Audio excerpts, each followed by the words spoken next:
میں کیوں سوچوں کہ دنیا کیا سوچے گی، یہ بھی میں سوچوں تو دنیا کیا سوچے گی۔ ہم اکثر انہی لوگوں کے ہاتھوں سے اپنی محرومیوں کا مذاق بنواتے ہیں جن کو ہم کمزور لمحوں میں اپنی ذات کی سچائیاں سونپ دیتے ہیں۔ زندگی کچھ اس طرح سے بسر ہونی چاہیے کہ لوگ تمہارے درد پر افسوس کی بجائے تمہارے صبر کو رشک کی نگاہ سے دیکھیں۔ یہ زمانہ سیرت کا نہیں صورت کا ہے، یہاں خوبصورت ہاتھ جلد پیلے ہو جاتے ہیں اور پاکیزہ آنکھیں پردوں کے پیچھے روتی ہیں۔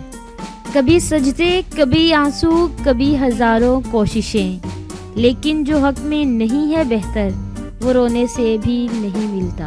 کچھ لوگوں سے ہمارا چپ کا رشتہ ہوتا ہے، نہ کچھ کہنا نہ کچھ سننا، لیکن بہت خیال رکھنا۔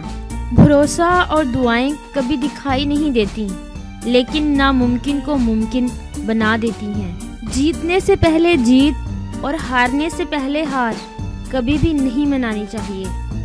غیروں کو خوش رکھنا جتنا آسان ہے اتنا ہی اپنوں کو خوش رکھنا مشکل ہے۔